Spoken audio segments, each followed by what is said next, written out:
Hello, everybody. On today's episode, I have on a returning guest from episode number 18 called Spiritual Underground. He now has his podcast up and has now released a few episodes. Him and I are spiritual brothers, and we are ready to inspire peaceful, loving change with all of humanity. Everybody, welcome Brad Mulhall back to the show. Hello, everyone. Thank you.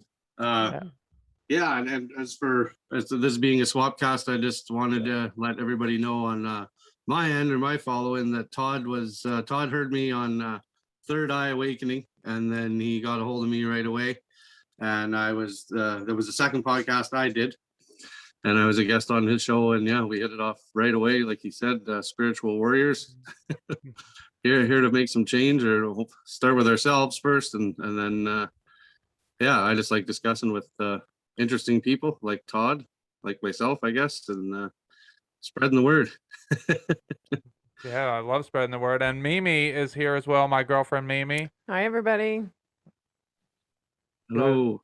Oh, that's it. All right. Saying hello. All right, that's all Mimi's got. So how do you want to do this? So you want me to tell your audience? For my guests, let's let them have a little. I've been on your show already, so they know about me. Right. Let's let people on my end know who you are, what your story, and what you're about, and your philosophies. All right. So 6 years ago, I was in prison. I was 280 pounds. I was losing my hair. I was a bad father. I smoked cigarettes.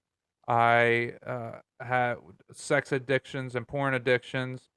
I was just all around not doing things that were benefiting me in life. And I ended up going to prison. I burglarized several pharmacies over the course of a few weeks. And I had U.S. Marshals broke down my door and woke me up with AK-47, no, not AK, AR-15s. You know, they broke down my door. I don't know if they kicked, but my dog went down the steps and he actually shit and piss all over the steps, and they slipped in it going down the steps with guns in their hands. Yeah, and they broke the door. The door's still broken, actually, because it's an expensive ass door. But they, they woke me up. I was in a drug-induced state. Obviously, I was doing this under the influence of pharmaceuticals mostly, and when I broke into the pharmacies, obviously, I was doing that, and that happened because I was on a string of horrible decisions led to a string of horrible things happening to me. I was addicted to drugs for 10 years. I was in abusive relationships, both, I was on both the receiving end and the giving end of verbal, mental, emotional, physical abuse, and so many different facets in my life. And it was just, you know, I was reaping what I was sowing. What I put out to the universe is what I got back. And so I got out of prison 2017. I was in state prison for 18 months, and I did a drug program. So from there, went to rehab, which it was a state-run thing. It wasn't really a rehab, but there were certain things I had to do. Then I went to a halfway house for a few months, and then from there, I've been able to now start meditating and bettering myself by getting a job, working hard, and getting back into society. Gaining trust by being a trustworthy person. Putting all my focus and energy into being a better person tomorrow than I was today, and I kept that mindset going. And I started meditating, and I started exercising, and I started taking care of my body, and I learned that I never loved myself and that I had to start loving myself. And then I started having psychedelic experiences in which I was feeling God's love in a way that I had never felt before, and it was just so amazing. And I chased that love, but not through continuing to use psychedelics, but through how I lived my life. And I realized that we were all vibrations, and I wanted to vibrate in every way at the highest level possible. So I was diet, exercise, personality changes, how I interact with everybody, how I went from being a judgmental person to being accepting of everyone and everything, because I am now a very empathic person, and I have grown all these psychic abilities, and I've come to know Jesus Christ as being my everything, as everything in the entire universe. And what that has done for me is that chased out, I had demons in my chakras. I have a hat on, so any of the audience that's on audio can see it, but it says The Great Chakra Awakening. My email address, The Great Chakra Awakening 777 at gmail.com. That's because that's what's happening with the earth, is where our chakras are being awakened. And Jesus Christ chases the demons out of our chakras in a way that nobody else can. And so what I was doing was I started listening to music centralized around Jesus, because I wasn't sure where to turn to once I got into all the conspiracies and saw that everything was corrupt, all of entertainment. What music could I possibly listen to that wasn't going to put some kind of demon on me? All these conspiracies that I got into, like edgeofwonder.tv, like they're very intelligent with their research and proof of how the music industry is doing the things that they're doing, and why they play terrible music on the radio that nobody likes, but everyone just continues to listen to it. It's because it's mind control, and it's sending demonic vibes through it. So I turned to the only thing that I knew was safe was Jesus. And for about a year, that I still had like a new age belief in that Jesus was just another character. But then I came to realize through an injury, when, as I said, our chakras are breaking open. I had an injury to where I fell and had about 400 pounds of chicken and cheese fall on top of me as I landed on the floor, right on top of my tailbone, which is my root chakra, and it cracked open. And over the course of 3 days, while just living my normal life, I was doing ritualistic type of things, in the sense that I was having a fire and I was burning tobacco, and I didn't know that Native Americans do that in order to ward off negative energies. It's just something that came to me, an intuitive thought that I had that I should start doing this. And I was listening to the music of Jesus Christ, and I drank this special tea, and I was laughing a lot with my girlfriend and my daughter, and I had I had two big dry heaves, and what came out of me was what I call demons. And the first thought that I have, I'm very intuitive, very psychic, empathic, and the first thought that I had was Christ had saved my soul. That I didn't know that I didn't have a personal relationship with Jesus Christ at that time until that moment, and I realized it was I had finally let him in. And when I let him in, he chased out everything out of me. And ever since then, it's just been growing more and more, my understanding of how Jesus Christ is the universe. But even in different terms, I've been recently researching the Book of Enoch, and also Tartaria. And I think that these things are all combining in the timeline deception. And I think these things are all combining now to the point that Jesus probably was a physical person who was a king for about 1,000 years in a land called Tartaria. And the Book of Enoch prophesied all of the end times prophecies, as well as the Son of Man, thousands of years before Jesus was born, thousands of years before the Book of Genesis, the Book of Enoch.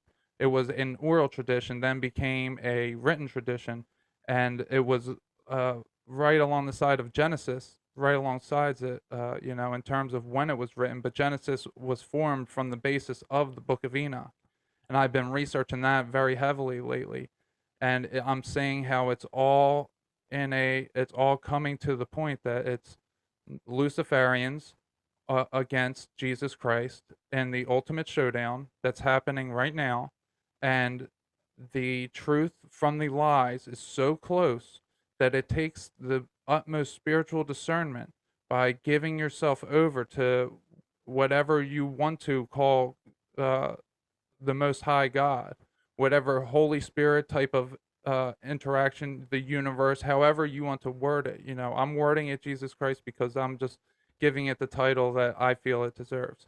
But anyone else can call it whatever they feel that it is. But for me, once I got to Jesus Christ, I realized that everything else was just leading me to Jesus Christ. So, like, when I didn't get there yet, and I don't come about it from a religious angle at all. I wasn't a Christian growing up. I mean, I was a Methodist. I was baptized Methodist, but I didn't go to church. I went to Sunday school for a few weeks a year, for a few years. It wasn't very much. We didn't talk about God at all. I didn't know about Jesus Christ at all. And before I became a drug addict, what happened was I had gone away from God so far that I thought that I was God, that I became an atheist, that there was no God, there was nothing outside of me that was bigger than me. And that just kept building and building until I ended up in prison. And when I was in prison, I prayed to God for the first time 90 days in, and that's what transformed my life from that to where I am now. In a nutshell. In a nutshell. Well, there's a lot to unpack there. Yeah. I've just the Tartaria stuff I've just gotten into myself. I think I started hearing about it a couple years ago, but I haven't made any connections with Jesus and stuff like that, because through my understanding, it was only like 150 to 200 years ago that was even Right. happening on the Well, Tartaria timeline, the mud flood and all that.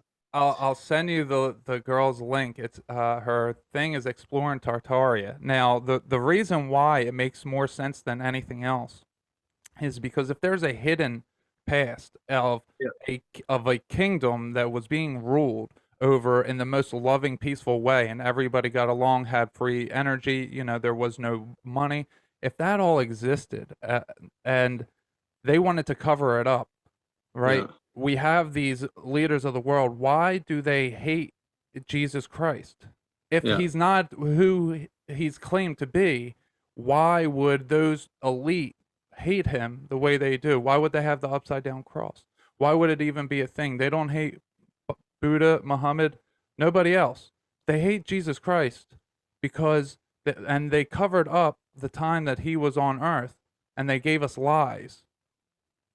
I'll send you this girl's link. She really breaks it down. It's called Exploring Tartaria on YouTube. It's really good.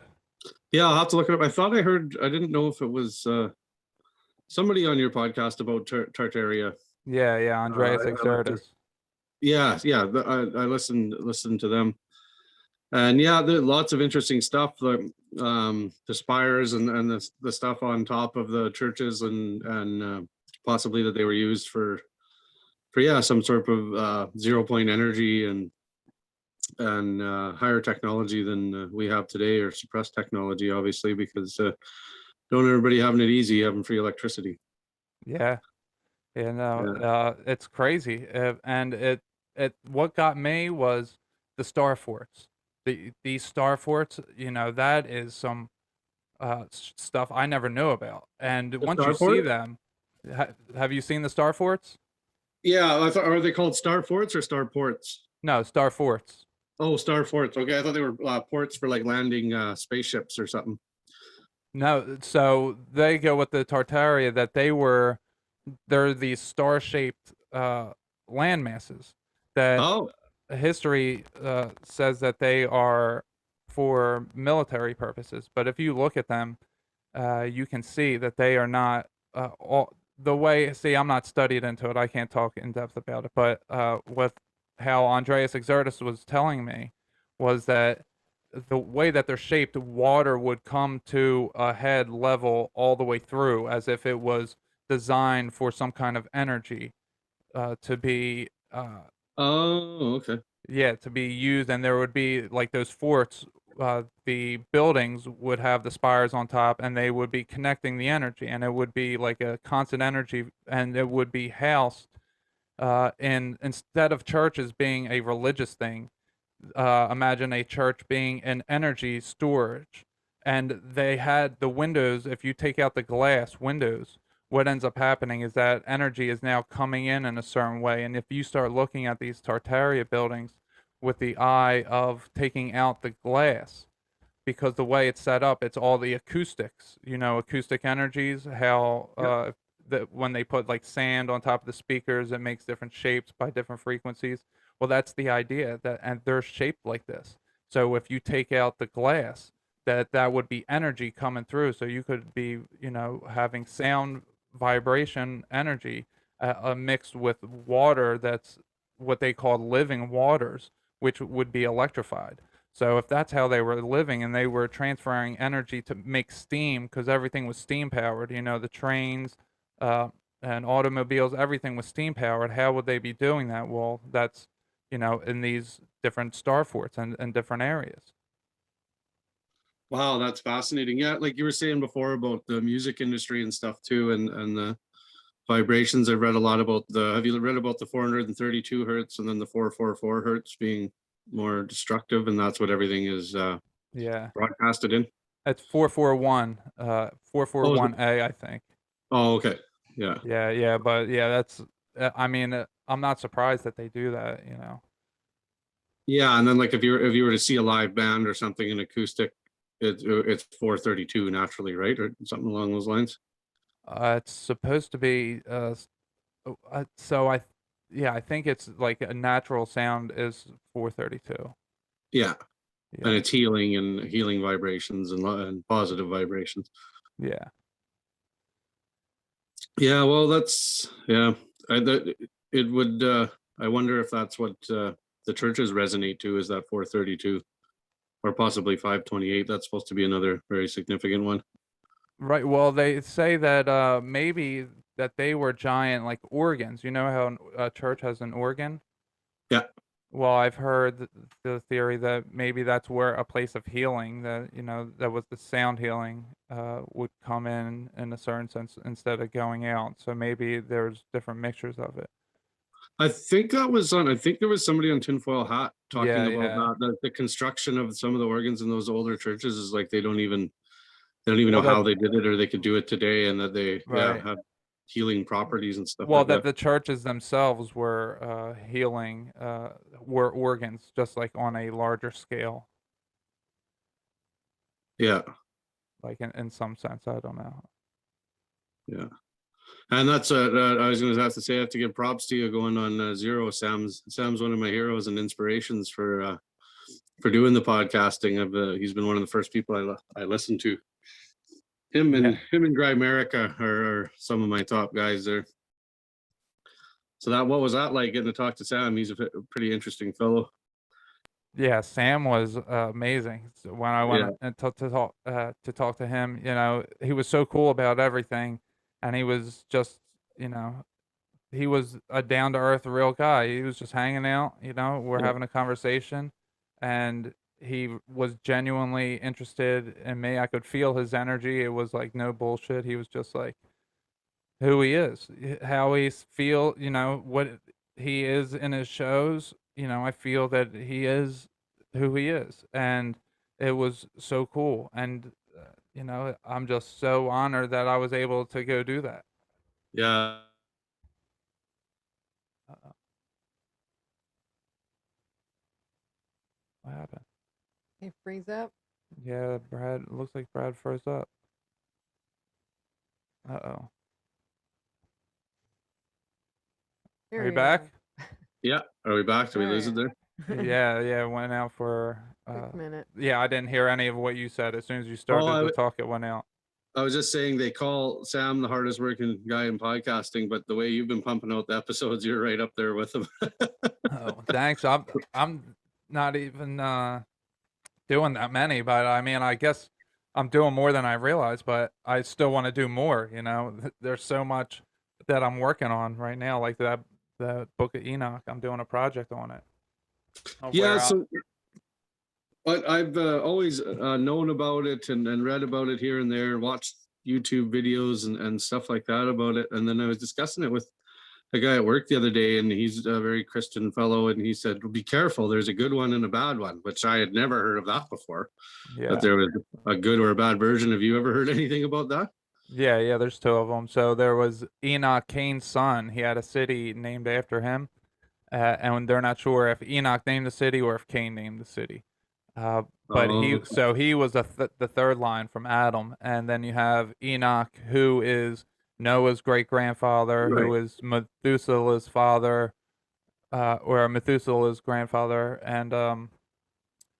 and he was the seventh line. He was on Seth's line, and he was seventh from Adam. Right. Okay. So So that's he's the one one I, you know about. yeah, that's one I've always read Yeah. and YouTube deep dived on. And Yeah. that's so where it comes into you're into the book of Enoch and Jesus and the Tartaria. What about like what's your thoughts on the when you get into there the archons and like Abraxas and all those things being the god above God, or how do you think that all correlates? So Abraxas, I've seen different seraphim, what they're called, referred to in the Book of Enoch, where they're serpents, they're dragons, the mystical dragons of China. All Yep. of the Eastern lore. I've seen them, and there's some that are good, and I've done battle with some, and I saw who was in charge, who had dominion over this realm one time in a meditative state, and I realized, because I was in my physical body and I was in the astral world, I was like, "Oh, you can't hurt me." It roared in my face, and it was the seven-headed, ten-horned uh, beast of Revelation, and all of the different heads were all different colors of your chakra system, and everything in that world is astral. So it's only a blueprint; it's an outline.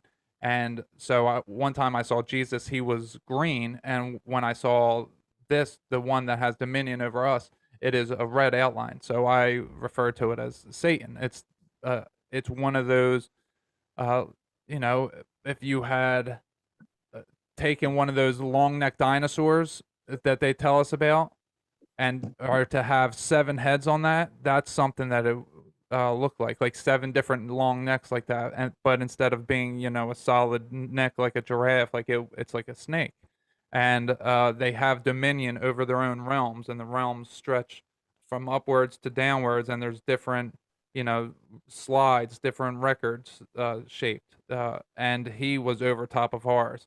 And at first it had a lion's mouth, and then it roared at me, and that's when I laughed. I was like, "Oh, you can't do anything to me." And then it closed its mouth, and I realized it was a dragon. And then I looked down at his arm. He had one little arm with claws of a bear sticking out, as if it's a dragon, the same exact way a dragon would have it, or as they tell us, a T-Rex has it, but it's not a T-Rex. It's actually, it doesn't walk, it flies, because the T-Rex they're telling us is a land animal when it's actually a bird. It's a dragon. Oh, Dinosaurs have been dragons have been rebranded as dinosaurs. So I saw these different things. I forgot why I even got here. we were talking about just the other parts of the Book of Enoch like that I've read, and I was just wondering how that worked in with your beliefs of Abraxas and the Right. God above God. So that's Abraxas is one of the seraphim, Yeah. and it is the red one that I saw was the god of this place, but there's a god above Abraxas, obviously, that is God, and Yeah. I see often now I'm seeing eagles coming down and swooping down on serpents and cutting their heads off, and the head of the serpent is being placed into the mouth of God chakra for people. It's their kundalini, energy being used for good, and it's no longer being used for uh, the solar plexus and the sacral chakra and the root chakra. That it's being pulled all the way up the caduceus, up your Kabbalah tree, however you want to say it, and it's being plugged in to people, with the head cut off. So, that's what, when we talk about as above, so below, it's on so many different scales, and Yes. the snake is just one scale, and it goes all the way up to the seraphim that we call, Abraxas, the chicken head snake. You know why they say that? Because The it's chicken snake god. Yes, that's what yeah, Sam yeah, always says. yeah, because And the they're shape feathered shifting serpents. Jesus. Yeah, because they look like chickens. Because they tell us that velociraptors are closest uh, by the chicken, because Yeah, they that's have right. they're feathered serpents. That's what they're saying. So, that's a feathered serpent is the dragon. And the one that came down here, I know as Quetzalcoatl, who started a antichrist. That I believe Quetzalcoatl is the antichrist. That is, the closest thing to what we would perceive as the exact opposite of Christ, as in coming in the name of saving, and then instead having them sacrifice others to him because he was God, they were saying. And then he became Vlad the Impaler when he had to go into physical form because human what he was doing, the sacrifice, was no longer sustaining him in that form, so he had to become human, became Vlad the Impaler, had to start drinking blood. And that's why we have Elizabeth Bathory and Yeah. Vlad the Impaler and Transylvania and Dracula, and it's the son of Dracul, it's the son of the dragon, and then you have the Brotherhood of the Snake, and all these different things, but it's always coming from this feathered serpent named Quetzalcoatl, who told the indigenous people to wait for white people that were gods were coming to help them at this certain time. And that's when Christopher Columbus and all the Spaniards came over, and that's why they were able to conquer them so easy, because they were forewarned that they were Yeah. coming, and they thought that they were gods because he showed that he was a god. So then he had everyone sacrificing to him, and that's what happened to the Maya and the Aztecs, and I forget, it's an O it begins with. I forget what their name is, but in the Mesoamericas, and it was all for Quetzalcoatl, who I believe is what people call Abraxas. I think it's probably similar, if not the same, being. What I know all about the Vlad the Impaler, and actually tracing that bloodline all the way down to the royal family. These days, they even brag about it, which is a little concerning or whatever. Very David Icke. Where do you get the Quetzalcoatl to Vlad the Impaler to make that jump? So John Vivanco is he's a what's it called, remote viewer. Okay. He's a top remote viewer, and he remote viewed Vlad the Impaler in an episode. And Oh. what they all saw, what the information came back, was from several different viewers, was that he was the incarnation, the physical incarnation. They could see the serpent right with Vlad the Impaler, walking alongside Vlad the Impaler, in the astral sense. That it was, they asked to see the real face, and that's what they saw was Quetzalcoatl. And his nickname is the son of the dragon. That's the son of Dracul. That Yeah. is Vlad the Impaler, and he's the one that started the blood drinking, and that's taught the humans that, and that's where vampires come from, that myth. Yeah. But it's all, that's how it got there, was Quetzalcoatl.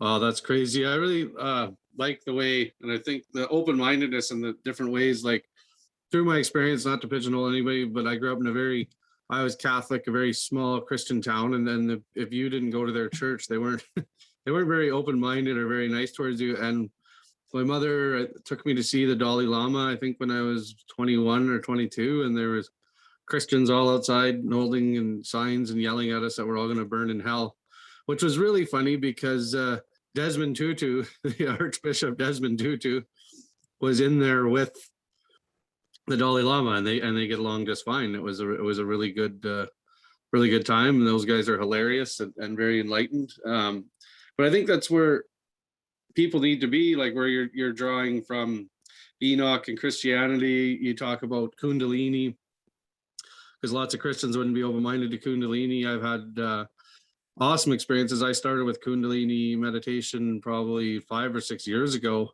and I felt like I was lifting right off the floor, almost levitating. I thought, well, this is really something here. And then I got into Kundalini yoga, and it's life-changing. There was a lady down the street I used to go to quite regularly, but she's unfortunately moved.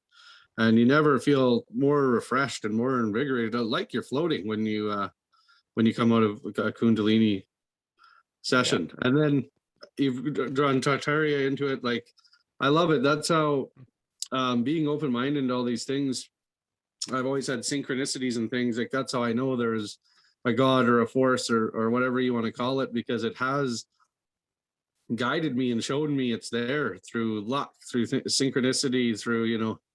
And the one thing is it's tries to teach me, but I'm a slow learner, is not to worry and fight things so hard. I'm learning that with older age that I am being taken care of, because, you know, you want this job, you want this opportunity, you want this thing, and you're trying so hard and you're fighting for it, and then it all falls apart and you're so upset. And then 2 days later you see why it happened, because something way better was coming along for you, and you were going for the wrong thing that wasn't meant for you, right? I've seen that with many jobs. And why does this guy get this job, and I deserve that job, and I've been here longer, and Right. they get it, and then a job that's way better comes along the next week, and if I had taken the other position, I wouldn't have gotten the better one that I'm getting now.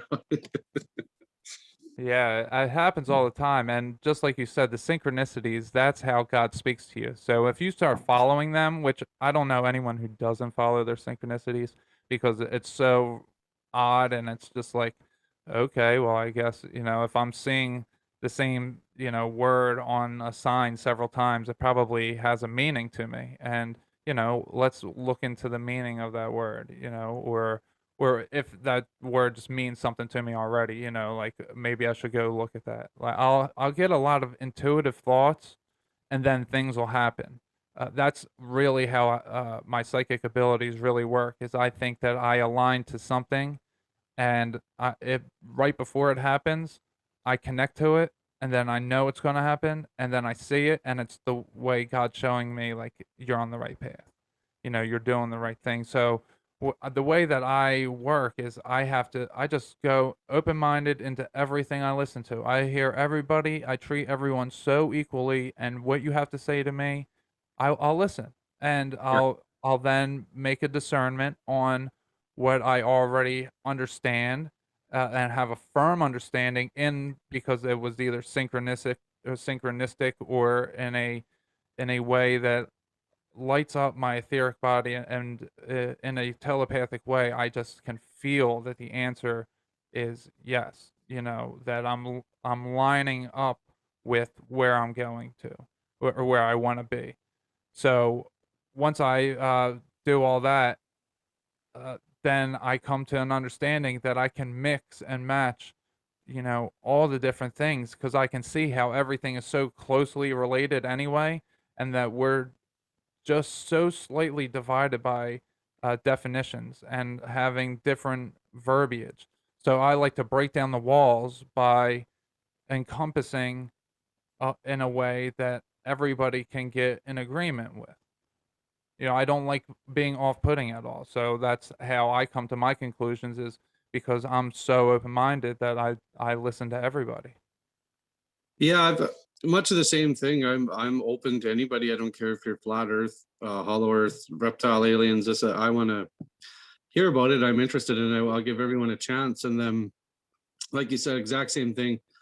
Synchronicities, signs, a word, a concept. I've never heard of it before, and then I'll hear of it 3 times in 2 days on a radio, on a this, on a that, on totally separate platforms or avenues, or somebody walking by that, and I'm like, okay, I'll go look into that. I'll read that, deep dive on it.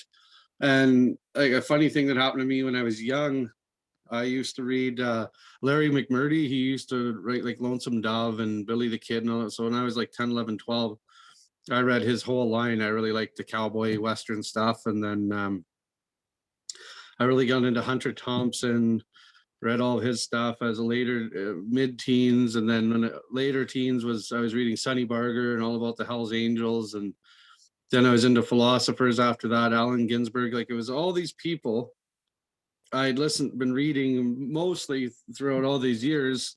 I read The Electric Kool-Aid Acid Test by Tom Wolfe, which is about Ken Kesey and the Merry Pranksters, almost the original hippies. He wrote One Who Flew Over the Cuckoo's Nest. I don't know if you've ever seen that movie. Yeah, I've seen that as a kid. Yeah, so he was part of the LSD experiments. He was broke and in college or whatever, and they were paying $75 a day, which is a lot back in the 50s, to to let them test you. They were pumping them up with speed and LSD. Well, after the program was over, the scientists and Ken Kesey and his buddies all got in a bus and pretty much started the hippie movement. They're the hippies on the bus. But as I go through this book and I'm learning all about this Ken Kesey and Mary Pranksters, they had a place, and I think called La Honda in California. Well, who were the regulars that were there? Laurie McMurdy was his college roommate. Hunter Thompson was always there hanging out. Sonny Barger and the Hells Angels. Alan Gibbs, all these people that I had been into that I had no idea had any relationship with each other were all friends and all hanging out. And they felt they were a part of a big high vibrational raising of a wave of consciousness. Now, which they were, because they pretty much started the whole hippie movement. It was just weird that I was separately drawn to all these people that were all hanging out and all part of a crowd. And I didn't realize it till I was almost like 19 or 20 that all these people were friends. Yeah. Wow. That's so. Where'd you read this book at? You said It's you read this? Tom Wolfe's The Electric Kool-Aid Acid Test was the realization, the combination that all the people I've been reading over the last 10 years here and there were all friends. It really blew my mind. Yeah, that's amazing. Yeah, and when you hear stuff like that, you see everybody's connected to each other. Everybody that's famous, every politician, every entertainer, they're all connected through family, through different foundations, but they're connected repeatedly. It's not just like one-offs. They're the same people who own this, and own this, or they're members on the same boards at all these different companies, and it's just like, man, it's so obvious but nothing's ever been done about it. Yeah. Now the other It's a day, big club and we're not in it. right. We got to start our own. Now the other day you messaged me and you were talking about how, we can change the world and, go around meeting people and, preaching the good word, basically, of the truth of life, and how people can free themselves. So, tell me a little bit about what your ideas are for this. Well, yeah, I had messaged you. I was just coming back to Earth from a psilocybin vacation. And I think exactly that. I think it's people finding their own truths. I think we're very powerful powers of manifestation, all of us. And believing in yourself, taking responsibility for your life and working really hard, I think you can accomplish anything. And whatever your intentions are, you can attract. If we want to attract our own network, our own secret society for good. I think it was, I heard a while ago, I really liked it on Dave Chappelle was on Joe Rogan, and he kind of coined the phrase a conspiracy of love. And I thought, holy cow, that's a good idea. So we can be speaking in hushed tones at diners late at night and on the internet and start a conspiracy of love. I thought that was a wonderful idea. But yeah, it was no new revelations or anything like that on my little vacation out to outer space there, but just confirmations of that, we are all powerful. And I believe that it is what you believe it is. If you believe in Abraxas, the chicken snake god, if you believe in Jesus Christ, if you believe in Buddha, this will be your reality. So, and I love what you're doing. You're kind of building your own. You're piecing it together from a bunch of things, from Eastern philosophies to Jesus and Tartaria. I mean, you blew my mind today. That's a whole new.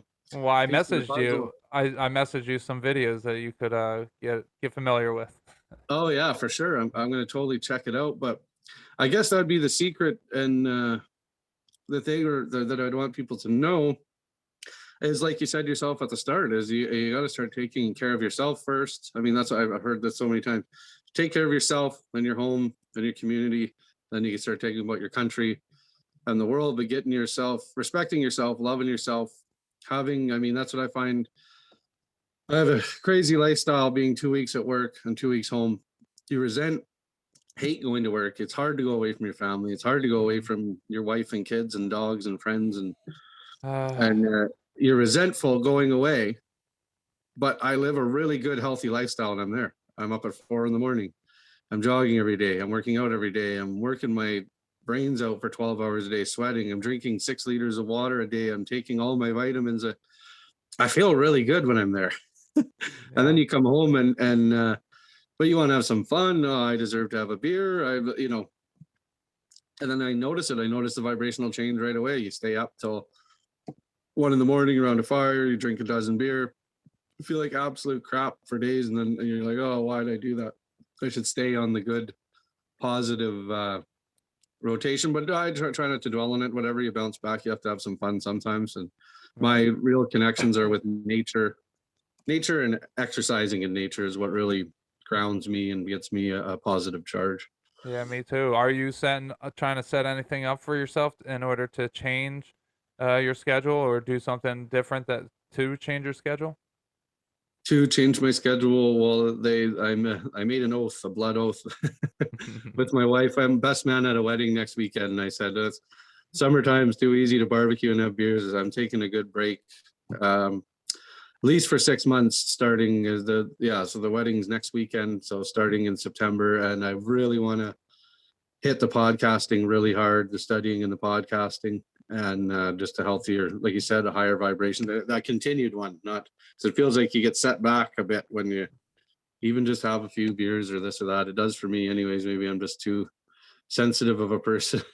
Yeah, I don't drink at all. Yeah, I gave up drinking. Well, except I'll drink on New Year's Eve night, to celebrate the new year. Yeah, I'll drink just that's a little champagne. yeah, that's fine. Yeah, if you're to go to a wedding or a celebration, or Right.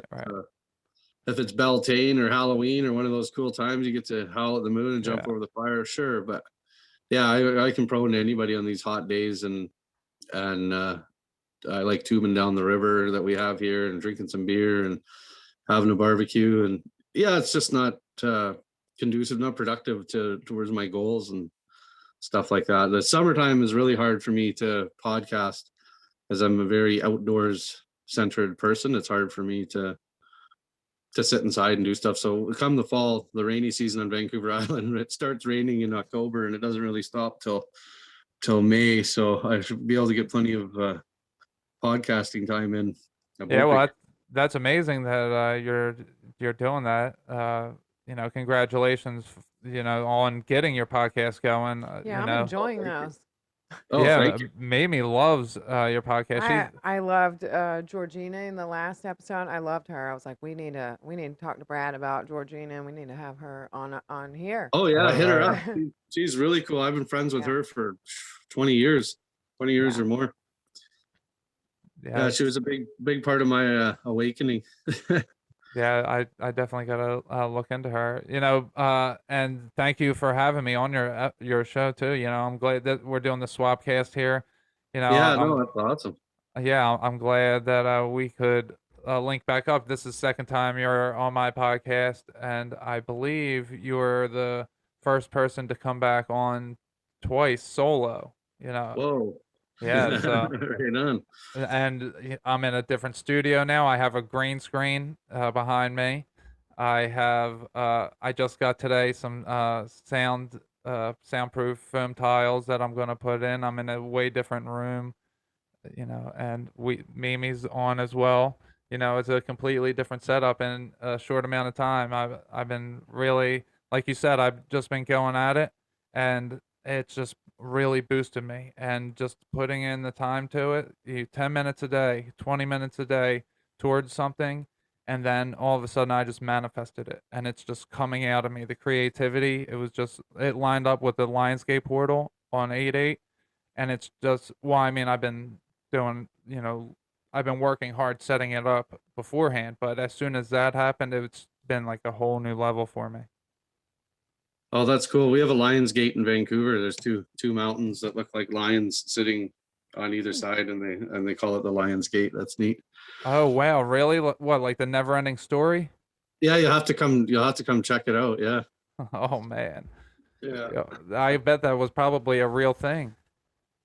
But possibly, yeah. They don't like it's not profound, but it looks like two Is it lions. statues or is it mountains? Mountain. Two mountains, and it's just the profiles kind of look like a cat Yeah. sitting, right? Yeah, probably what. So I'm doing a part of my Book of Enoch stuff is that I'm looking up mountains that look like people and animals, and I can see that you can see it so easy. There that some of these were, and that's how time, over time we shrunk. Is It's as above, so below on every scale, and it just kept shrinking and shrinking and shrinking. Yeah, what? I was just Oh, showing let you. me see. Hold on. So Mimi got where? All of them. Oh, okay. Yeah. Oh, okay. I can see it. Hmm. Mimi was just showing it to me. Showing Oh, them the lion mountains. cave in Vancouver. Yeah, Yeah. yeah. Yeah. So, so I think that there was some kind of event that occurred, that a flash of something that froze everything in place where it was and turned it into rock, because rock is the only material that's not alive, and it's an old vessel, and that's how I've seen many times that that's what coral reef is someone's pores. When a face that was much larger broke down over time, and then it becomes someone's pores, and that's different stuff like that all over the earth, and we just don't realize Mm. that these giant rock shapes are actually, they're not. I'm talking about the ones that really appear to be mountains and hills, not all of them, but they appear to Right. be something. And then now you can tell, like, there's a face there. You know, Right. I don't know how it works, but there was something happen that made the oxygen, a lot of oxygen leave, and carbon dioxide leave this place, and so that everything had to shrink in some way. And that's why we're so small now. Like, even the mainstream narrative says that dinosaurs were gigantic, and then after the asteroid hit, is what they said, which was probably the hole in the firmament that wiped everything out, like flash, some kind of solar flash or something that just froze everything and killed it and took all of its life force from it all at once. I don't know what actually occurred, but that's what I'm intuitively getting right now. Interesting. Yeah. Well, I drill and blast rocks all day, so I hope I'm not disrespecting anybody. Well, I think that we just have to use them because, if we look at why is so much rock in one place of the earth, like we went to the Georgia Guidestones. Sorry, we went to the Georgia Guidestones, and that's the granite capital of the world. And why is there so much granite there? What caused granite to be there? I don't know what it is, but it really got me to think of why, rock is the only element that's not alive. Yeah. Yeah. Well, yeah, it's hard to say whether rock or which way an animate or inanimate object is, because I believe the Earth is a living thing. Right, but it's Where, not a rock. A yeah, rock is something that's dead, like asteroids. yeah, If anything else other than a rock, and you look at in nature, is alive in some way. Even dirt is some kind of thing. It's alive in some way. But rock is the only thing that won't change at all. Unless over time someone comes and does something to it. It's a fossil, basically. yeah, yeah. Well, it's interesting you say that. They have. I've seen. I don't know if it's if it's in the States or not, or somewhere in a desert. That it's like a tree stump, and they figured out it's Yeah. got a root structure. It's like a fossilized or petrified giant tree. Like it absolutely huge. Right. Yeah, they're all over the earth. If you watch the video, no trees or no forest on flat Earth or something, it has nothing to do with flat Earth, but you can see that there's all these giant mountains and different things, that plateaus, like you're saying, that are actually just tree stumps from massive, when everything was more massive. And she shows in Yeah. there different people cutting down these trees, and how there would be like 30 people could fit inside the stump of one tree. And that was when people were around, so it wasn't that long ago where there were these gigantic trees. Oh, this we have trees that big here on Vancouver Island. still. Oh yeah. But Okay. See. this one was much bigger than 30 people fitting in Oh that yeah, icing. yeah, It yeah, yeah. was These huge. ones are huge. Yeah, they're all over the earth too. We got a place called Cathedral Grove, and also a place making a lot of international news right now, the Fairy Creek blockade. They're trying to say it's one of the last old growth valleys and watersheds. And yeah, all the hippies and the local First Nation and everybody up there, they've been up there quite 6-8 months now, risking their own lives and their own freedom and stuff like that to try and stop people from going up there. And I'm not anti-logging. I used to log, but with what's left of the old growth forest, and I've been in that particular valley up hiking up there, I would say just leave it alone. Like if you've gone in there, it's almost a spiritual experience for sure. You're like an ant to the size of these trees. Like I've seen some that are fallen over, and you could like drive a semi truck underneath it with the gap between the fallen over tree and the forest floor. Oh Like, wow. they are huge, and it's never been touched. And there's not much left that hasn't been touched. Like we have a pretty good program here, foresting and harvesting. We replant, and then 80 years later you can cut it down again, but it's not natural, really. You know what I mean? It's not. It's farmed. It's a farm. It's a Yeah. big giant tree farm. Yeah. Well, it's amazing how everything was so much larger before, and we're just lied to about history completely. So we can't say what the truth actually is. If you look at the timeline of everything, it just doesn't make sense. And Yeah, there's a lot to question. yeah, and when you're talking about these trees that are that massive now, and I know redwoods are famously very large. Did I lose you? Yeah. He's frozen. No. Uh-oh. He'll be back. Yeah, is he back?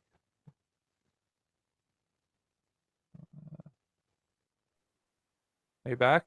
Oh, there you Yeah. go. You were saying something about the redwood forest. That's where I lost you. Yeah, it's just that the redwoods, they're still around, and I heard about them, but I didn't know about this one. But why would it be so unbelievable that there were giants when you can see the redwood trees, you can see the mountains that look like fossils of what once was, and I connect with different uh, things that I see if they have a being still inside them, and I've freed some of them recently while doing my research because I have psychic gifts and I can connect with things and I feel their energies and I can feel that I've been waking them up, that I've been releasing them from their bonds, that they thought that they were bound here eternally, and that they've just been laying there dormant, and now they're being freed. I don't know what that means, but we're about to find out. Because I'll tell you what, there was about on August 8th, I had a meditation that I was cracking open chakras for someone, and what ended up happening was that I got the feeling, all shit, like I released Godzilla, that I Oh saw no. like the root chakra was the tail swung out, and then it just cracked off the rest of it, and I even said it on Facebook. I was like, I've, it's gonna get real bad for a lot of people real quick. And what happened was there were 5, 7 point or higher earthquakes that happened several days after that. In like a 5 to 7 day period, I think that there were 5 different earthquakes that were 7.0 or above all over the earth, not in one repeated place. So, you know, it was amazing that that's what I got in my meditation, and then that's what happened. And the one in Haiti was really bad too. Yeah. Yeah, they haven't had much luck over the last 10, no, last little while. They had the assassination there, and Right. I don't even know how far recovered they are from the first one. How long ago was that now? Almost 10 years ago. Yeah, I think it was longer than that. I think it was. I'm not even sure off the top of my Yeah, head, but yeah, uh, you know, hopes and prayers go out to Haiti that for sure. that they can be freed from all of the ailments that are plaguing them at the moment. Yeah, hopes and prayers for sure. Yeah. So what do you think about what's going on in the world? I mean, it's kind of, hectic right now. That's scary. Like they're up here in Canada, they've just called an election like really quickly, and I think it's so that they're trying to we don't have a majority government right now, Oh, really? and I think he's trying to get a majority government so that they can bring in mandatory jabs and stuff like that. So that's really really terrifying. Oh, well. So I don't even, I don't even know what's happening. We have a president that can't think. This is like some serious stuff happening in our world, Yeah. and I just, I don't know what's going on in the world, but it's pure craziness right now. But every time I wake up every day, my day goes, uh, it goes well, and I am being led to I'm doing things, and it's just like lining up, and it's like it doesn't make any sense from what I'm seeing on on social media and all. And it's, if you're not watching the news, uh, then it's not affecting you, because it's all negative shit that's happening in the world. It's all shit to steal your loosh, to drive you crazy, to make you think that you have to fight against something. And it's always gets everybody in fight or flight mode. Everything does. And once I gave that up, my life has just been uh, so much on such an upward trajectory. Yeah, there's something I really liked. I watched that. I think it's called Samadhi. It's a concept in East Indian concept, and it was like when you're become awake and be conscious of all these things, all these corruption. It's like the more you worry about it, even the more you fight it, the more you feed it, the more that you make it a reality. And it's like what I think it was Bill Hicks said, like if you were watching the news and the TV and the radio and paying attention to all this stuff, you'd be convinced the world is ending. But if you turn off the TV and walk outside, the sun is shining and the birds are singing, and life is beautiful, right? Right.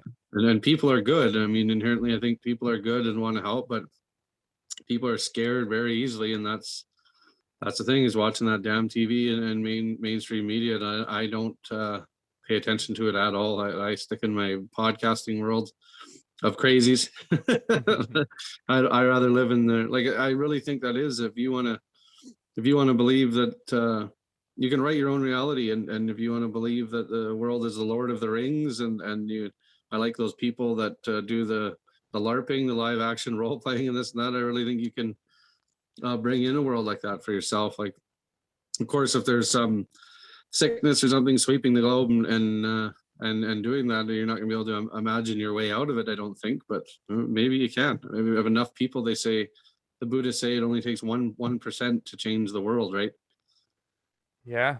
Yeah. So I I don't know if it's actually 1%. Maybe it's just like the right people. I think more likely if it's 1% of the right people, not just any 1%. Well, and it's like they say, the 1% that Yeah. run the world right now, right? The Illuminati or whoever they may be, the bloodlines. Yeah, and we got to be careful. We always call, and I do it myself. We all call them the elite, right? But if you break that word down, it means Elite, an Elite, like an Israelite. It's Right. the people of God. El means God, Elohim, Yeah. and it means the people of God. So we got to be careful with calling them that, because that's not what they are. That's the opposite of what they are. It's all word magic. All the English language is completely word magic. I've been learning Spanish and Greek. Yeah, Spanish and Greek now. Uh, so I did Spanish for about 900 days, and now for Greek I'm on like 68 or something like that. And the more I go on, the more I realize how messed up the English language is, and the way that it's all perverted, especially with Greek, because that goes back to like an older language. And like, you take the word I have in Greek is ego, which sounds like ego. You go. Yeah, and it's like that's what ego means. Is I have, that, and everyone feeds their ego. The- That's right. And we gotta change that. We need to feed our hearts, because if So we feed the heart, everything else will come with it. do you find learning Greek or Spanish that it's as much so much not as so much spell casting and this and that, or duality or reversing things or double triple meaning words and Good question. Yeah, well, so I don't know them either. I don't know them either that well to know that all, okay. but I can see it helps me see through the English language even more.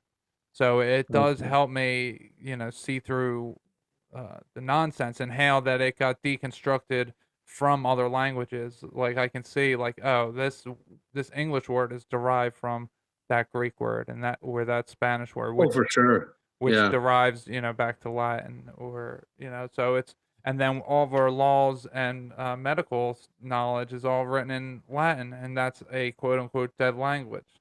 And why did the language die? Because someone purposely killed it. And why would they kill it and then make all of our laws and medical information in that language? And So then we don't why? understand it. Right, and then they make fun of it and they call it pig Latin. That's what they give the people, because they call us the cattle, the goyim. Yeah. So they give us the pig Latin, which that's something similar, something stupid, so that we can understand it. That's how they look at us. That's what they think of us. Yeah, that's true. It makes a lot of sense that way for sure.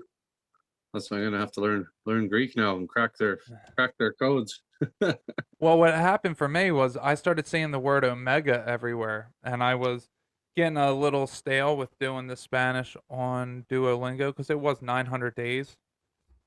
Uh, sorry. It was 900 days, and by that point, it was a very repetitive type of situation in which I hit a barrier in which I needed to go to speak the language now with people. I needed to conversate with Start people. using it. Yeah. Yeah, yeah, like, and I have been through my job as a truck driver delivering Hispanic foods to Hispanic restaurants. I do speak Spanish sometimes, not all the time, and I'm not great at it, but I do. I needed to stop doing it on the phone. It wasn't helping me any further. So then I was like, all right, I want to do a new language, and then I started seeing the word omega everywhere, and omega means the end, the end of something, and it was always written with the way that the word omega is Greek. It's always written in that form where I saw it at. Like there was an Omega taxi company, and you know how they write Greek words on cartoons, like that certain shape that they make it in. They'll write Julius Caesar, like it's a blocky, rounded Yeah. thing. So that's how I kept saying the word omega, and I was like, you know what? And it's a Greek word, so I was like, you know what? I'm going to learn Greek, and then it lined up. It was like day 899 is when I realized that, and I was like, oh, I'll do it. I'll start it tomorrow on day 900. So I finished Spanish and started Greek on the same day, and it wasn't planned until the day before when synchronicities led me to that. So that's what and my job was a synchronicity in that I was learning Spanish for like 2 to 2.5 years before I ever needed to use it, and then I was using it for work. Yeah, I really want to start learning other languages. It's funny because we have two languages in Canada. We have French Canadian and then English, and I work with lots of French Canadians. I've worked in almost every province and territory. And my work crews, like we got people from Arizona, Colorado, New Brunswick, Saskatchewan. We're from all over the place to come together to do these projects. And the French guys are always kind of bust our balls, and they say if you don't speak French and English, then you're American. You're not Canadian, because they say Canadians speak two languages. Only Americans only speak one language. So I guess they're kind of dissing you guys and dissing the person that doesn't know both of the country's languages. Yeah, So I thought, well, it helps thought me see the world in a different way when I'm learning these new languages. I start to think in new ways. The Spanish really helped me open up to seeing things in a more feminine understanding, and become more with that loving language. You know, it's very, very different than English is very blocky, and Greek is blocky as well. But Spanish, and I guess Italian and French are along the same lines, that they derive from Latin, which is it's just a more flowing type of Mhm. language. And a woman is more flowing, where a man is more blocky. So it helps Yeah. you think in different terms. I was listening just yesterday, I think it was, when I was doing my chores, to Lex Friedman on Joe Rogan, and he was talking that how much more poetic flow that the Russian language has, and more swearing than they swear a lot. They're a lot more emotional and a lot more expressive, I guess, and poetic in the way they speak. Yeah, I did not know that. Yeah. So I've been thinking of a few different languages I want to do, but it's try to find the time. I just want to find the time for podcasting now, and playing guitar. That's one thing I've always wanted to do. I always pick it up, and for a few weeks I'm playing for an hour or two every day, and then it just slowly peters out and I stop doing it. But the rainy season's coming, so I got a big to do list to learn languages, learn guitar, and all self-improvement, all positive things. That's what I want to go Right. for anyway. Yeah, that's what I do. Is I'll pick up a bunch of different things, and I'll start doing them, and if it doesn't work out with it, then I let it go, and then I'll pick up something new, and I just put 10 to 20 to 30 minutes a day towards something that I really am focused on, or more, if it becomes like podcasting quickly became something that I love to do. It was a great outlet for me. It was free therapy, and it was connecting with people, and it was learning information, and I became more intelligent in new ways. I was computer illiterate, and then I make the podcast, and I have to learn all of that, and now I have my website, and now through my websites I offer energy healings, and I'm doing initiating Kundalini awakenings and helping guide people in that. I'm doing teaching people how to meditate, and I'm just doing whatever I can. I have a blog on there that I type. I'm doing whatever I can to get the information to people. So if any of your listeners want to check me out at emmanuelkingman.com, if you're new to meditation and want to know how to meditate, I have a pricing option for $22. And I can teach you very quickly how to do a meditation. And then I have other individual things. I can do full body scans, I can do individual chakra cleansings, and I do a spiritual baptism, which is my favorite thing. Is I meditate with someone, and I help facilitate a baptism to them, and then I give them a set of not instructions but guidelines to do for the next 21 days to help them, bring in the spirit and chase away all the negativity out of them. And that's my most favorite thing that I have. For anyone that is interested in trying it, go ahead and check it out. It's emmanuelkingman.com, because over the course since my injury occurred in January, like I said, I think it might even go back just a little bit before that, when I started getting in my meditations that I should change my name to Emmanuel. Immanuel, which means God is with us. And I kept getting that, and I break that word down to I man ul, coming together, I Yeah. man and ul. So I was like, oh, I love that. So then I was going to make that my name, and then I had a couple interviews where people had changed their names, and someone else was telling me about the Neverending Story, and then I watched that, and the Neverending Story, the little boy, spoiler alert, at the end, the little boy has to change the name of the Empress in order to keep the book going, to keep the story going, save everybody. And That's then I was right. like, oh, okay, I'm going to change my name. And then the next day, uh, the thought comes to me, what am I going to change my last name to? And then my attention gets drawn to a, a street that says Kingman. And I was like, oh, Emmanuel Kingman. And then I looked up Right Kingman, on. and Kingman means a member of Christ's household, a man of Christ. So that's like a man of the kingdom. So Emmanuel Kingdom, and it was, or I'm sorry, Emmanuel Kingman. It just made so much sense, and I was like, okay, so that's what I'm going to do. So I'm kind of in the transitionary period now, from going from Todd Armstrong, who I once was, to now the person that I am, Emmanuel Kingman. And if you ever seen the show Travelers on Netflix, that's how I best can describe what's the process that has happened to me. Oh, okay. Yeah, Yeah, that's it. Well, lots of people in the change their names to become rock stars or movie stars, or right. I think like Muhammad Ali is that when they're getting rid of their white man name, their slave name, and kind of like a rebirth Hmm. sort of thing. But I think well, if I change mine, it'll be Space Lord. That's what I Space want to Lord. be.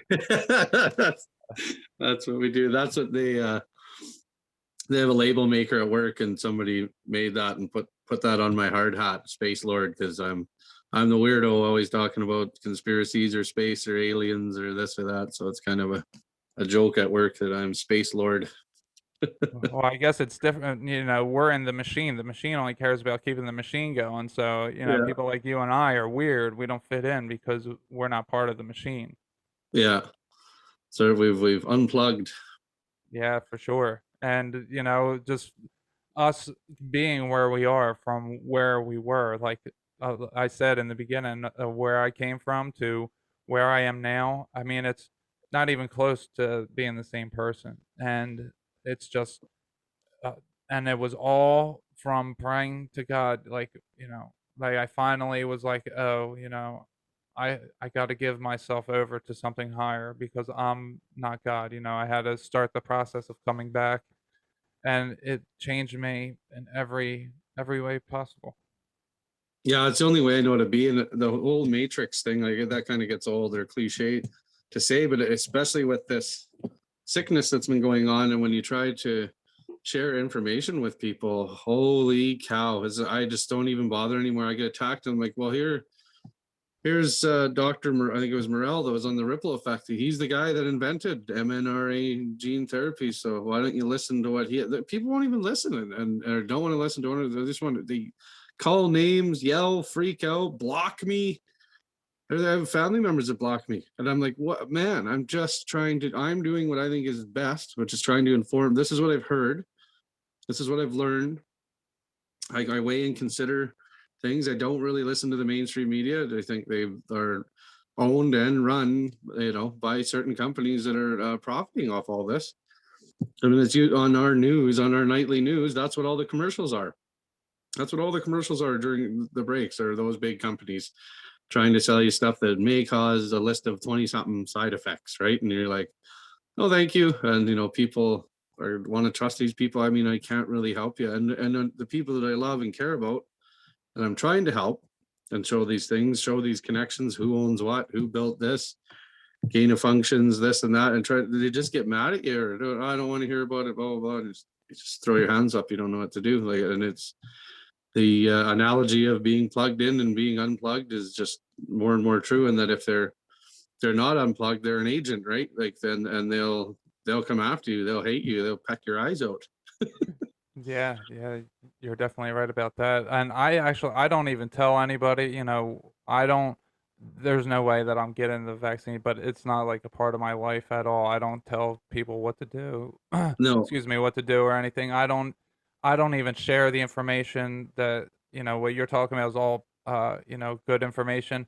I don't even tell anybody any of that. I gave that up. I'm just like, there's what, no if point. Yeah, it's yeah, pointless. right. If you guys want to hear my thoughts, go to my podcast, or Yeah. go to my website, go to my social I think media. that's part of the energy suck is, you're on one side, you're pushing one thing, the other side's pushing the other Mhm. thing. You're still both pushing, so just stop.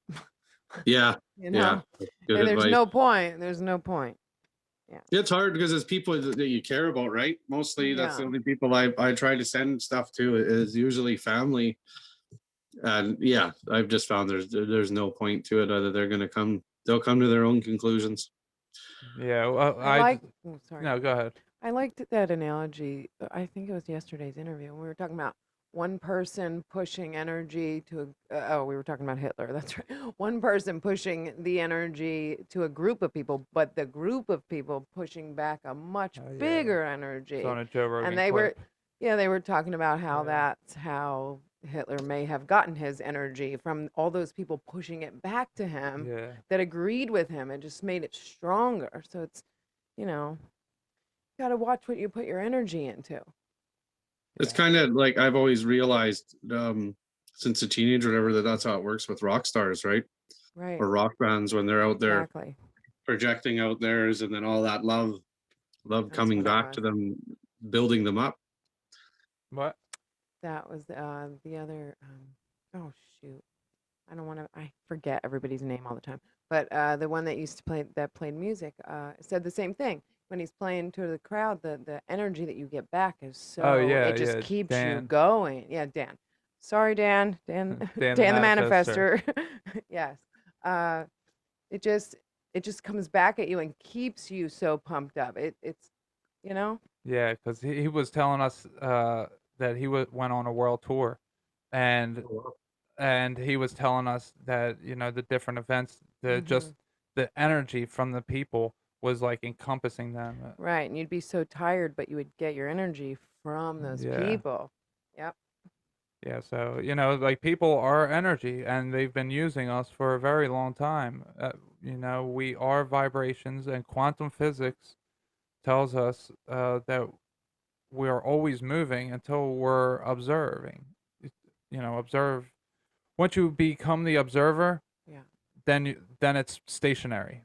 So you got to become the observer in your own life.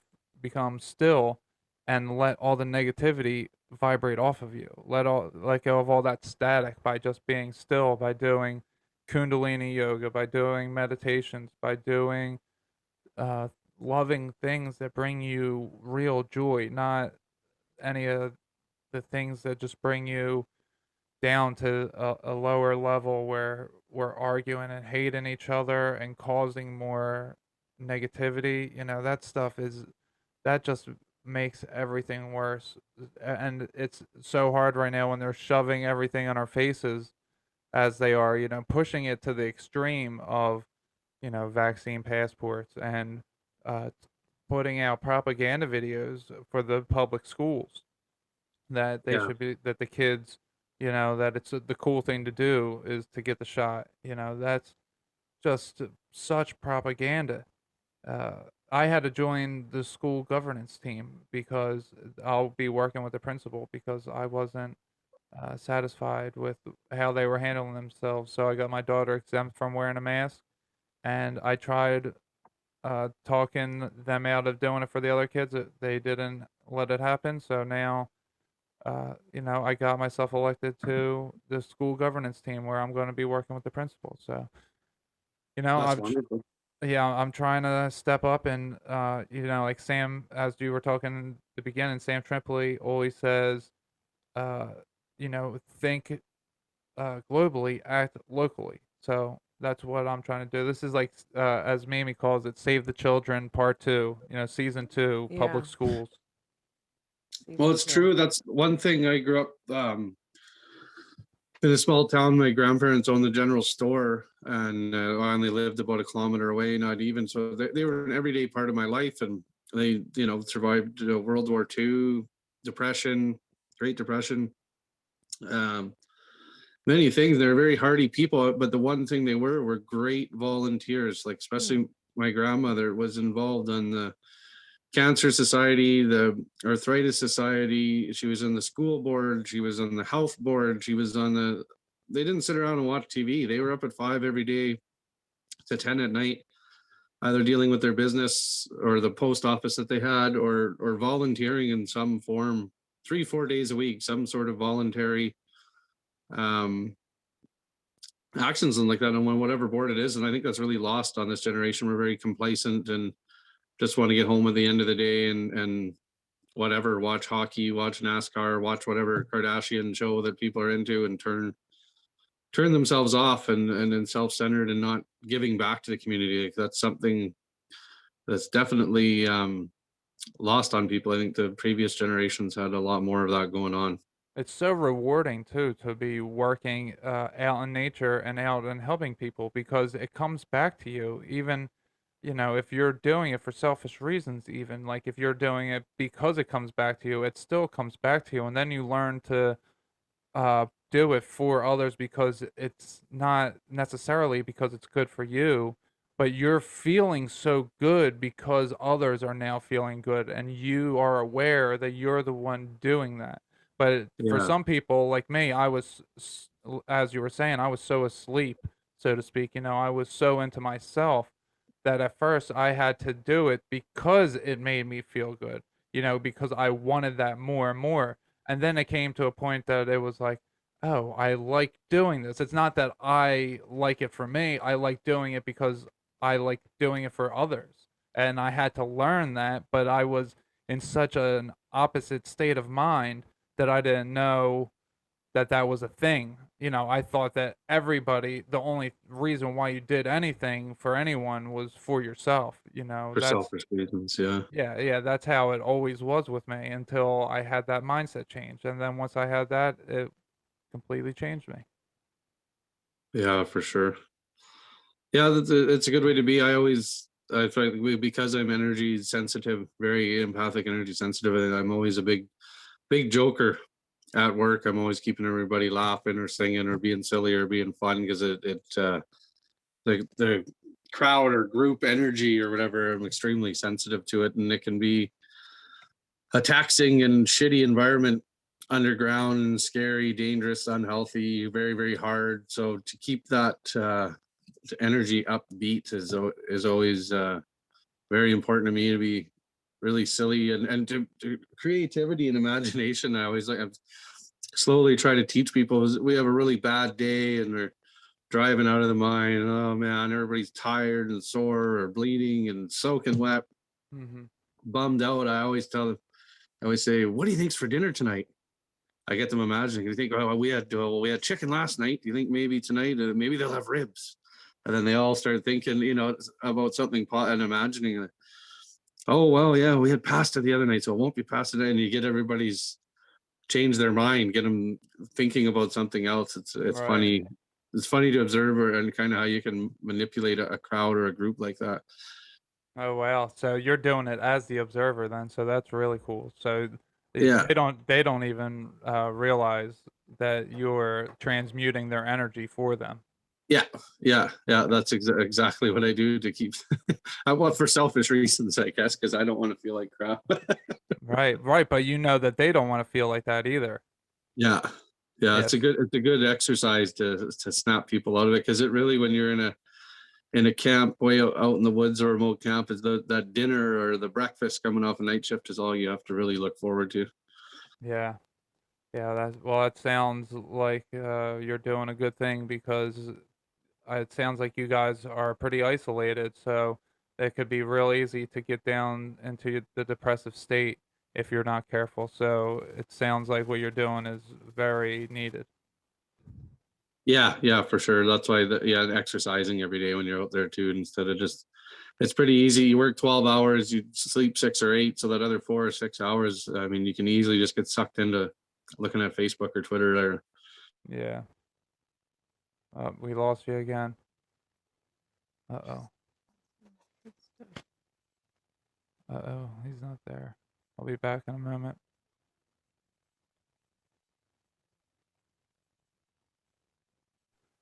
Are you back? I'm back. It's funny. Uh, I can hear you. I can hear you the whole time. oh, really? Yeah, Yeah, I you're can hear you. frozen Like, on oh, the he's screen. not there. He'll be back in a minute. So you want to do guided meditation? We're gonna. Yeah, yeah, let's What do this. So, what kind of meditation is it? so we'll just do some deep breathing. I'll guide us through it. We'll be doing a few deep breaths into each of our chakras, and then we'll hold the breath into our chakra, and then we'll let it go, or we'll force it out hard depending on, how it feels. And then we'll hold the breath outside of us, and then, we'll do that probably like 2 or 3 to each chakra just to loosen up, and uh, then we'll just sit with it for a minute and see how everything feels. Okay, sounds good. Yeah, so this is something that, that I just do. Uh, it doesn't have a particular name or anything. This is just how I've learned to do it. So let me play some music here. Let's see what it sounds like. How's that sound? Is that too loud? Hold on, let me turn it down a little bit. Can you hear it, Brad? Very faintly. All right, how about now? Yeah, now I can. Yeah. Okay. So I hope it sounds good through It's situated over here. through Facebook as well. All right, so I'll gonna turn my light off here.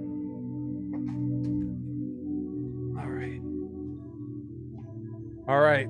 So let's just take a few deep breaths in, and let's just let go of that. And let's breathe in and let go of that. All right. So now we're going to breathe in right to our root chakra. So what we're going to do, we're going to breathe in through the nose, and then we're going to swallow the breath, and then we're going to put it right in our root chakra and hold the energy there. So let's breathe in and hold it and let it go.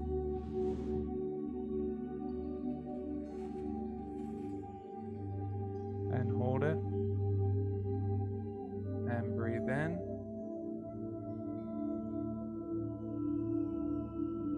and make sure you put it right down in the root and swallow it down and hold it down there and let it swirl around, and now breathe it out.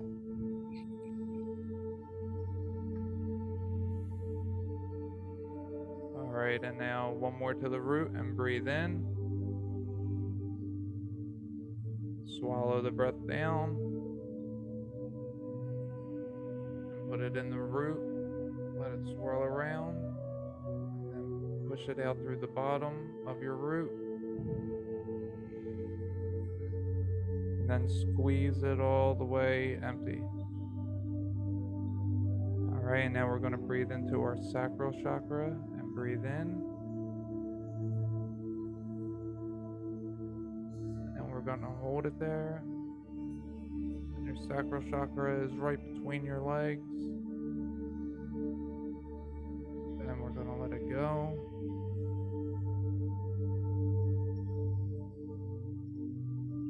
And we're going to hold it and squeeze. Squeeze it all clear and breathe in. Swallow the breath and put it down into the sacral. And let it go.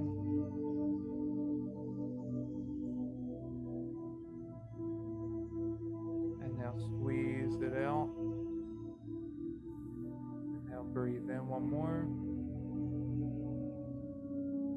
Put it right in the sacral. And breathe out.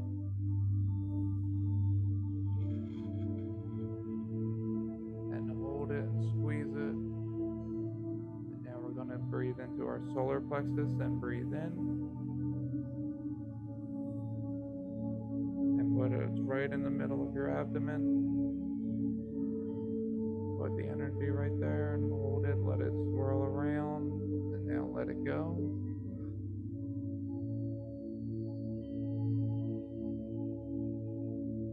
And squeeze. Now breathe in.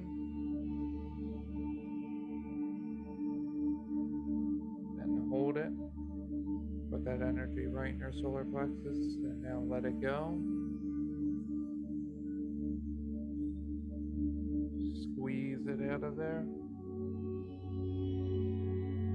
All right, and one more breathe in.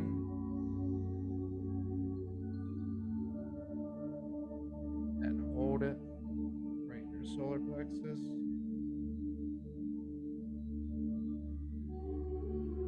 And then breathe out.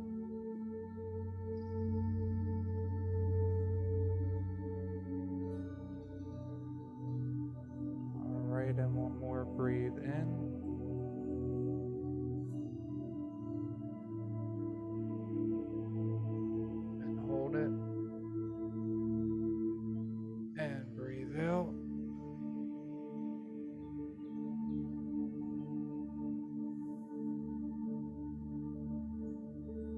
right, and now let's breathe into the heart and breathe in.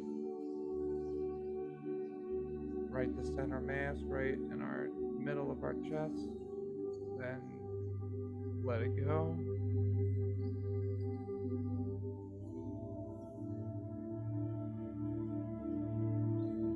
And squeeze it and hold out the breath. Now breathe in.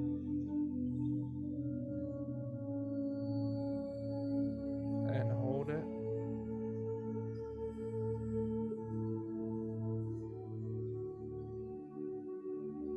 And let it go.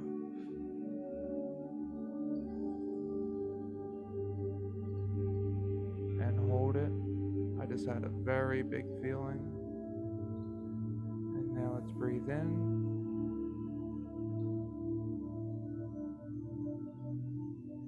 And hold it.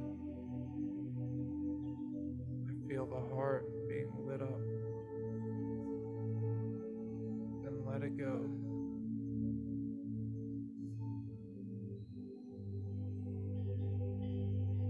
And squeeze it. Let's do one more to the heart and breathe in.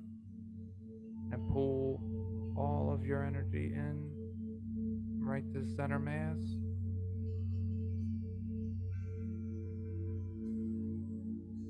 And hold it there. And breathe out.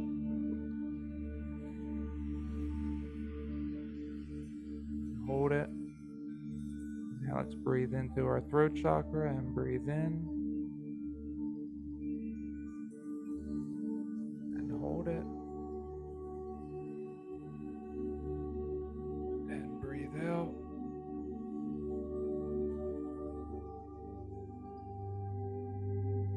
And hold it. And breathe in. And really pull in from the back of the neck. Pull that forward. And let it circle around in your throat. And now let it go.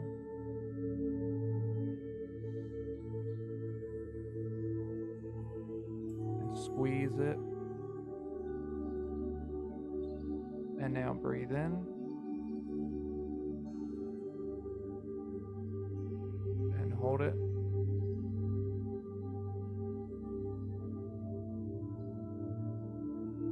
And let it go.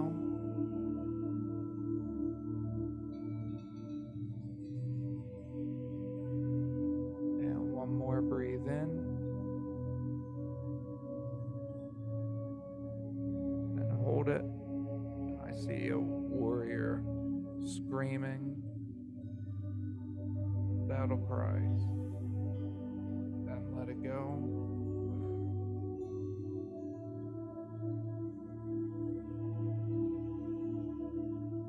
And squeeze it.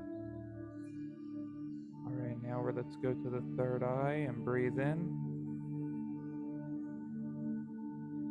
And put this right in between your eyebrows, but center of your brain.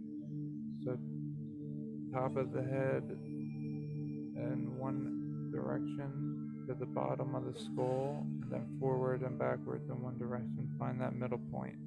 Breathe out. Squeeze it. Squeeze it shut. Right, and now breathe into the third eye.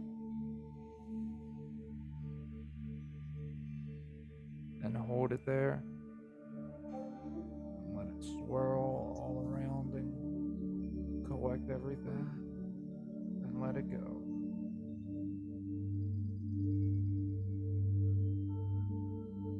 Alright, and now on this breath, when we breathe out, we're going to push the energy out through the top of our skull. So when we breathe in through our nose, we're going to put that energy right to our third eye. And then when we exhale, we're going to push it through the top of our skull as we blow out the energy, the unused energy through our mouth. So let's breathe in. And hold it there. And now, like a cartoon character, blow it out through the top of your head.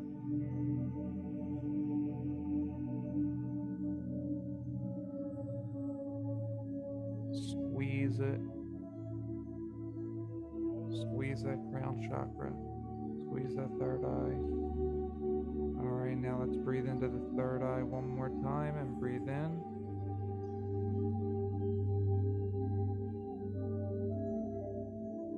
And we're gonna exhale, push out like an angry cartoon.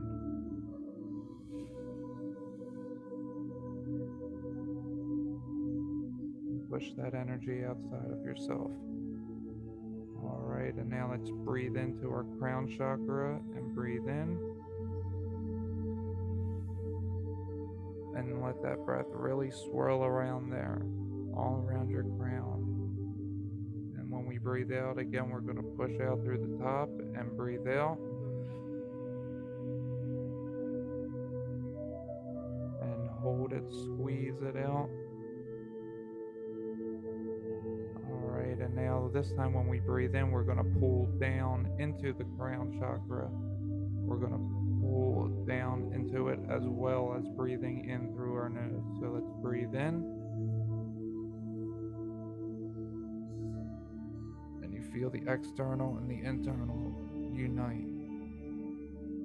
And let them intermingle in your crown chakra. And then let go of it.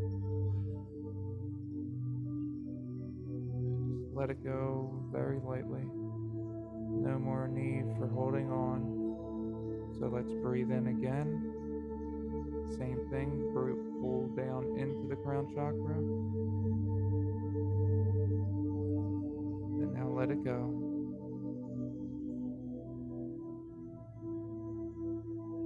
Feel the combining of the two. One more breath in. Allow it to swirl around. Now let go of it. And just be still with your thoughts for a moment. Just listen to the music, listen to your environment. Be at one with it.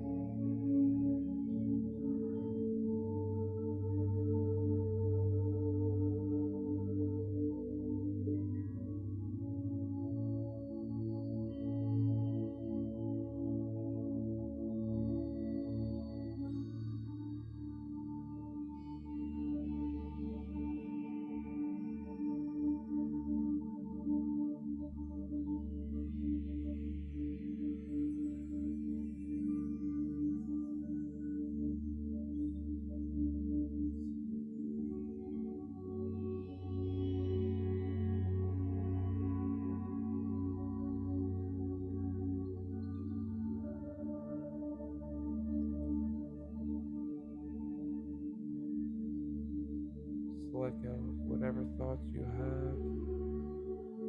Just listen. See where your mind takes you. And then let go of it.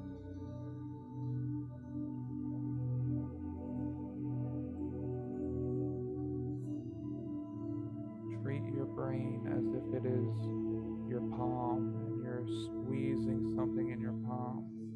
You're squeezing sand. Just open up your hand and let go of it. Just open up your brain and allow all the negativity to leave it.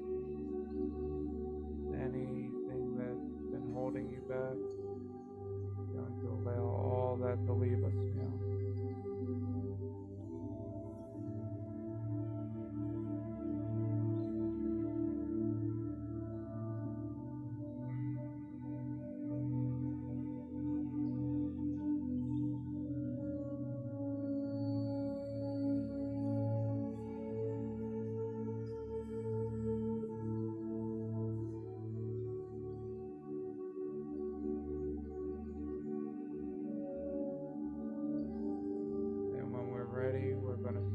Start moving our fingers and hands, our toes and feet, wiggling them around, our arms and legs, our backs and necks. We're going to crack them, we're going to turn, loosen up our shoulders, and then when we're nice and ready, we're going to open our eyes and we're going to stretch, and we're going to be in a whole new reality of love.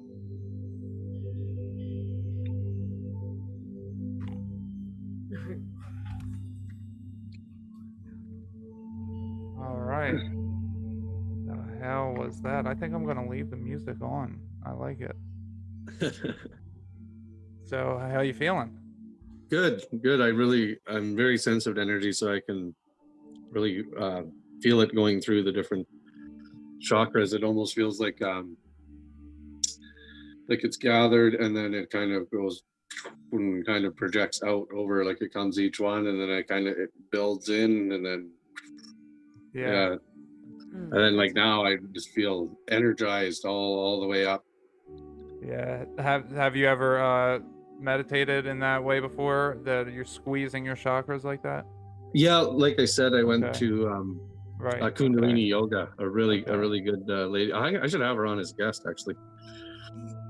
Yeah, I wanted to have somebody on to talk about Kundalini yoga as well. So, I'll start Well, I'll looking. get, she just moved, well, she moved about 60-70 kilometers up the road and on a little remote island, but I'll get a hold of her, and yeah, we should both have her on, because she's a very good yoga instructor who goes to India every year to practice Oh, with the Kundalini masters, and so yeah. she really knows what she's talking about. Feel free to send her my email address. I will, for sure. Oh, thank you so much for that. I love the sharing that happens when you do podcasts. That whoever you have on, we're sharing so much information, so much love, so much uh, so much to help, and it just is Great. so wonderful. And I'm so glad that I started doing this podcast, because it freed me from all of my ills, and now I've been helping people, and it just means so much to me that I could turn my chaotic life into something that helps anybody is just amazing. But it was all because of podcast that helped me realize that I needed to do self improvement on every facet of my life. Yeah. On that note, I forgot to thank you. I got a hold of Miguel Connor, and I interviewed him on the 29th. So I'm pretty stoked about that, because Oh yeah. I've heard him and listened to Aeon Byte for years, and I was just like, that you had him on. I'm like, oh, first you had Sam Tripoli and him. I'm like, holy cow, he's in the big leagues. And then you're like, oh yeah, he's easy to get a hold of. Here's his email. And I was like, no way, I'm like, I only got 3 episodes. I'm just starting. He's like, oh, fantastic. What day do you want to do it? And I'm like, you gotta be kidding me. Like, this is crazy. Yeah, wow, that's awesome. Yeah, I got some shows lined up on the some bigger shows that I'm going to be a guest on, presenting the Book of Enoch. I don't want to say anything yet. I like to allow things to happen before I Yeah, put it out there. you told Quantum me already. physics. You already told me already, so I know. Yeah, yeah. No, I mean, just I have a thing where, with podcasts, especially because I know how my life is, that if I put my mind that it's going to happen, then it might not. So I have to leave the openness in there, because that's just how my life goes. And if I have too much expectation for me, then then something will happen to where I won't achieve it. So that's It's why I don't true. like putting it out there until it happens for me anyway.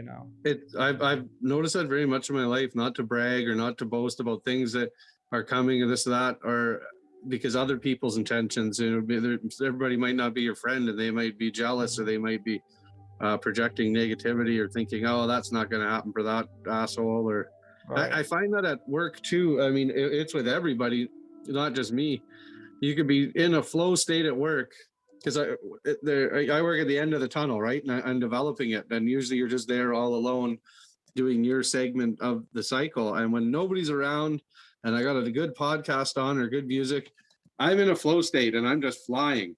Mm-hmm. And then I find when somebody else comes down, something that you've just done 98 times that day flawlessly, if somebody comes and watches, you'll mess it up. It's weird, right?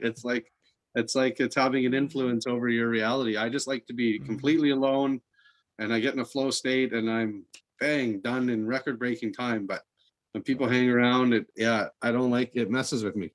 Yeah, I'm right there with you that I'd rather just be able to go in and do what I got to do rather than have someone, watching me do it. Yeah, for sure. Yeah, it does throw off all of the energy. Yeah, oh, 100%. Yeah. 100%. Yeah, so I want to thank you so much for setting this up. This was your idea, and I'm Yeah, thank so you. glad that you got your podcast up and running, and that you asked me to be a guest on your show. I love it, and you're going to be doing great things. I can feel it. It's all in the air, and I can feel that certain people are destined for certain things, and you have a bright future coming your way. Well, I hope so. And thank you for having me. Like I said, it wasn't for you, Amy, and you hearing me on Amy, and you got like, I was blown away by the response. I was quite nervous to go on her podcast, and I've been thinking about podcasting. And then it released. I can't remember if I was on night shift or whatever. Or no, I was on day shift, and it came out in the morning. And I had been underground, and I rarely get to come up, but I think the power had gone out or something, and I happened to come up at lunchtime. And my phone was blowing up, and you were one of the first people that messaged me. And I'm like, I couldn't believe the response. And then I had people from Norway and Florida and all over wanting to talk to me, and I had people Wow. on Vancouver Island wanting to meet me. And I was like, what's going on, man? Wow. It was overwhelming. Yeah, so Amy's podcast was the first one that I was on, or the first interview that I did that triggered everything. I didn't have my own podcast yet or anything, and yours came out so yours came out before mine did. So it was after I interviewed her or interviewed on her show already, and Yeah. you know, just to be where I am uh, from then is so different. And how's that been for you? How's the transition been for you? Obviously, it's been a rapid pace if you're taking 6 months off of work to go full bird into podcasting, right? Oh, I won't be taking time off of work. It'll just that Oh. I have more time while during the rainy season, like, because I work 2 weeks on, 2 weeks off. But I'm Okay, I'm a I nature gotcha. boy and a wild child. So during the it rains so much here that during the summer when it's sunny, you'd have to be outside to enjoy the beautiful rainforest every day. So Okay, I come misunderstood what you said earlier. My fault. yeah, yeah. So come September on my days off, I'm going to be really hitting the podcasting hard in the evenings and stuff like that. I just find it hard to be indoors during the summertime. I'm a big hairy guy. It's hot out. I got to be in the water. Yeah. Hey, well, water charges you up, and you got your palms, right, that have that special marking. You're probably That's right. charging up all the time. The Perakee, yes. Yeah.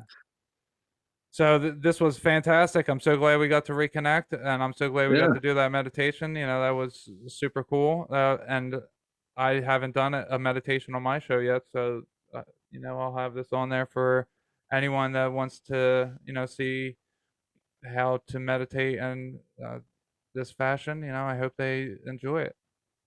Yeah, it was great. Yeah, invigorating. Yes, for sure. All right. I will say goodbye to everybody, and we will talk to you later.